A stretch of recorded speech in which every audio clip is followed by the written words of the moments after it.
berkata, "Ya Rasulullah, di depan ada malaikat Israel mau masuk." Kata Rasulullah, "Boleh masuk, silakan." Kemudian malaikat Israel mengucapkan salam, dan setelah mengucapkan salam, malaikat Israel menawarkan, "Ya Rasulullah, aku disuruh oleh Allah untuk mencabut nyawamu atau membiarkan engkau." Dalam riwayat, aku disuruh oleh Allah untuk memberikan pilihan kepadamu, al-baqa' fid dunya, tetap di dunia, atau ar-rafiqal a'la, atau dengan Allah. Nabi Muhammad menjawab, ar-rafiqal a'la, dengan Allah. Kemudian setelah itu Nabi Muhammad berdoa agar umatnya selamat. Setelah ada jaminan umatnya selamat, malaikat Israel, "Sudahlah, cabut nyawaku kalau memang sudah waktuku." Mulailah Nabi Muhammad dicabut nyawa beliau oleh malaikat Israel. Dan di saat Nabi Muhammad mulai dicabut nyawa beliau oleh malaikat Israel, Nabi Muhammad mengatakan, mahadha, apa ini wahai Israel? Malaikat Israel kemudian menjawab, "Ya Rasulullah, itu adalah sakaratul maut, itu adalah sakitnya di dalam kematian." Kemudian Nabi Muhammad mengangkat tangannya sambil berucap, "La ilaha illallah, inna lil mauti la sakarat." Tidak ada Tuhan selain Allah. Sungguh di dalam kematian ada sakitnya, sakit kematian, yaitu sakaratul maut. Kemudian Nabi Muhammad memohon, "Ya Allah, Allahumma khafif alayya sakaratul maut." Ya Allah, ringankan sakaratul mautku ini, ya Allah. Dijawab oleh malaikat Israel, "Ya Rasulullah, itu sudah aku ringankan 70 kali." Nabi Muhammad menoleh, "Apa malaikat Israel? Sudah kau ringankan 70 kali keringanan?" "Iya ya Rasulullah, sungguh aku tidak pernah mencabut seorang hamba lebih lembut dari cara mencabut nyawamu. Ini sudah aku ringankan 70 kali. Setelah itu justru Nabi Muhammad menangis, "Israel, 70 kali rasanya masih sakit." "Iya ya Rasulullah, memang itu sakaratul maut." "Lalu bagaimana engkau mencabut umatku, wahai Israel?" Allah, yang diingat siapa? Umat. Kalau engkau mencabutku dengan ringan seperti ini masih sakit, bagaimana engkau mencabut umatku, ya Israel? Dijawab oleh malaikat Israel, "Umatmu manusia biasa, ya aku cabut." "Ya Rasulullah, begitu saja." "Ya sudah, begitu habis." Nabi Muhammad menangis. Tiba-tiba Nabi Muhammad mengangkat tangan dan memohon kepada Allah, "Allah, Allah, inna lil mauti la sakarat, la ilaha illallah, inna lil mauti la sakarat." Sungguh di dalam kematian ada sakaratul maut. Allahumma khaffif ala ummati sakarat maut. Ya Allah, ringankan dari umatku sakaratul maut. Wa thaqqil alayya, dan bebankan kepadaku. Sampai tidak sadar doanya Nabi Muhammad seperti itu. Thaqqil alayya itu doa cinta. Seorang ibu yang pernah punya anak, tuh lihat kalau doa Rasulullah ini masih dilakukan. Bagaimana Rasulullah bisa doa begitu? Itu bahasa cinta yang tidak bisa diterjemahkan dengan oleh akal. Seorang ibu kadang-kadang, ibu yang di belakang nih, ibu mau dikasih sakit oleh Allah? Mau, Bu? Ibu jauh sekali. Ibu mau dikasih sakit? Jawabnya tidak mau. Tapi suatu ketika seorang ibu melihat anaknya sakit, ngomong, "Sudahlah nak, jangan kamu yang sakit, biar ibu yang sakit." Ada atau tidak? Kenapa ngomong begitu? Itu bahasa cinta itu. Tidak rela kalau anak ini sakit, biar aku saja yang sakit. Itu yang dirasakan Rasulullah. Sakaratul maut begitu sakitnya, membayangkan betapa sakitnya umat Nabi Muhammad di saat dicabut nyawa beliau. Maka Rasulullah mengatakan, "Ya Allah, ringankan sakaratul maut dari umatku, bebankan kepadaku saja ya Allah." Wala sawfa yu'tika fatarda. Permintaan Nabi Muhammad tidak ditolak oleh Allah, dikabul dan dikabul, wahai Muhammad.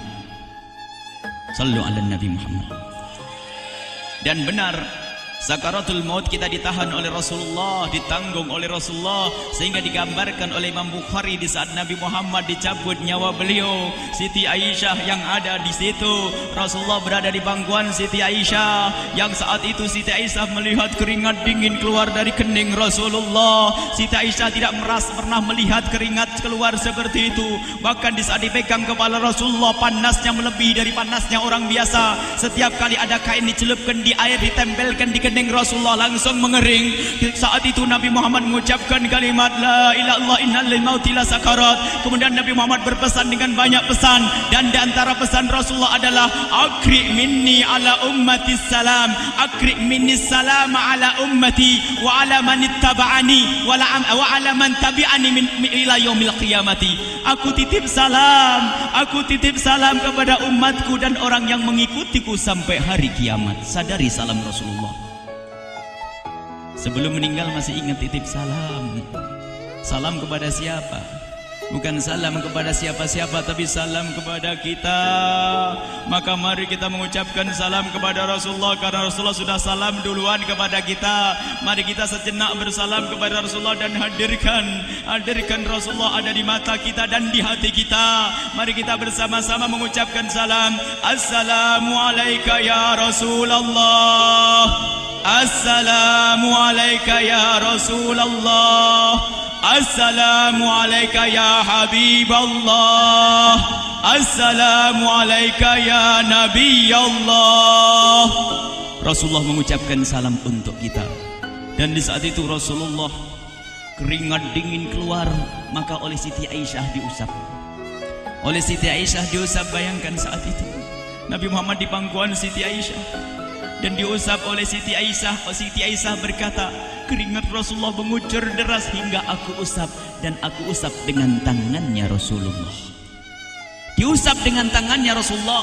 Siti Aisyah memegang tangan Rasulullah sendiri yang digunakan untuk mengusap keringat Rasulullah. Sahabat bertanya, Aisyah, kenapa harus dengan tangan Rasulullah tidak dengan tanganmu? Lihat jawab Siti Aisyah, karena tangan Rasulullah lebih lembut dari tanganku. Sallu ala Nabi Muhammad. Masih sempat nyanjung itu sahabat Nabi. Dalam keadaan begitu masih menyadari kelembutan tangan Rasulullah, jasad Rasulullah, kemuliaan Rasulullah sallallahu alaihi wasallam. Dan aku lebih menginginkan bahwasanya yang menyentuh jidat Nabi Muhammad adalah tangan yang paling mulia di dunia dan di akhirat. Siti Aisyah enggak berani menyentuhkan.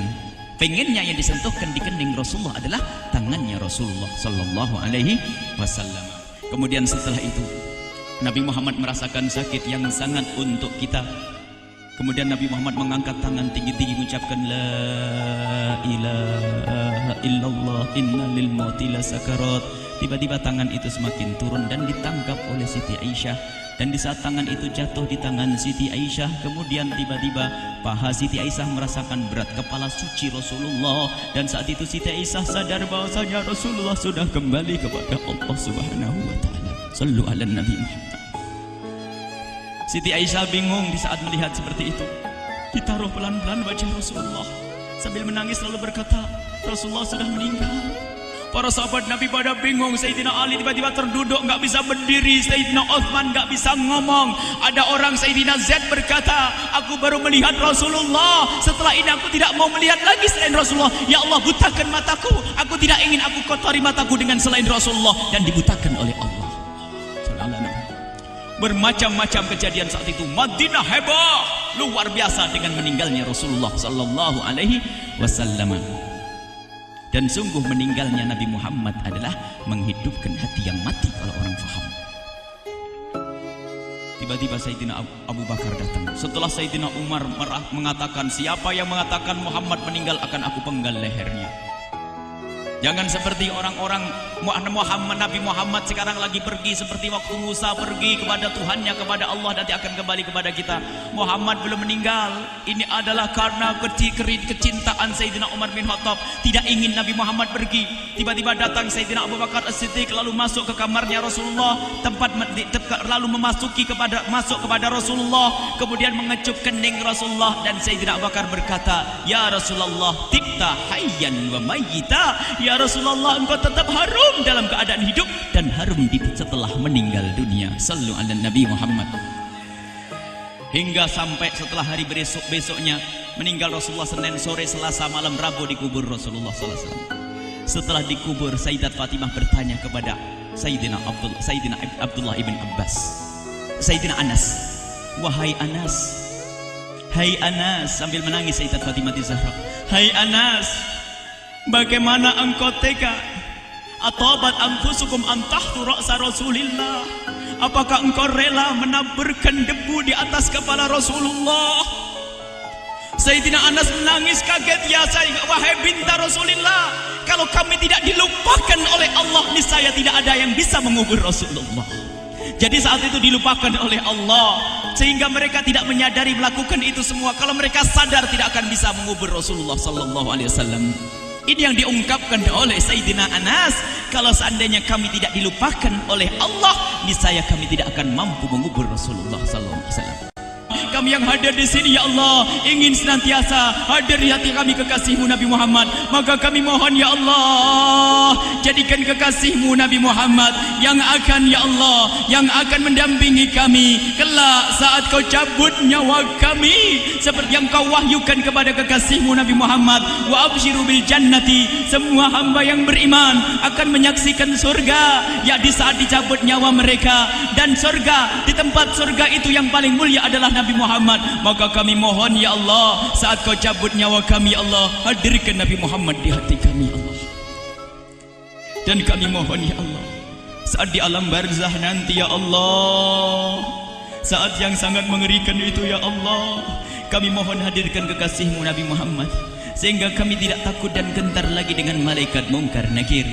Dan ya Allah, kami mohon di saat di padang mahsyar nanti, ya Allah, hadirkan kekasih-Mu Nabi Muhammad. Jadikanlah kekasih-Mu Nabi Muhammad yang akan menemani kami dan akan membonceng kami, membawa kami ke telaga Kausar. Lalu kami diberi air minum dari air telaga Kausar hingga kami tidak akan haus selama-lamanya. Ya Allah, jadikan kekasih-Mu Nabi Muhammad yang akan menemani kami di saat kami menyeberang Siratal Mustaqim hingga kami tidak akan terjerumus ke neraka Jahanam. Dan jadikan kekasih-Mu Nabi Muhammad yang akan kami saksikan setiap saat di surga-Mu, ya Allah. Ya Allah, jadikan kekasih-Mu Nabi Muhammad yang senantiasa, ya Allah, kami lihat kelak di surga. Dan jadikan ucapan kami di akhir hayat kami kelak adalah, ya Allah, adalah kalimat agung dan mulia, La ilaha illallah Muhammadur Rasulullah. La ilaha illallah Muhammadur Rasulullah. La ilaha illallah Muhammadur Rasulullah sallallahu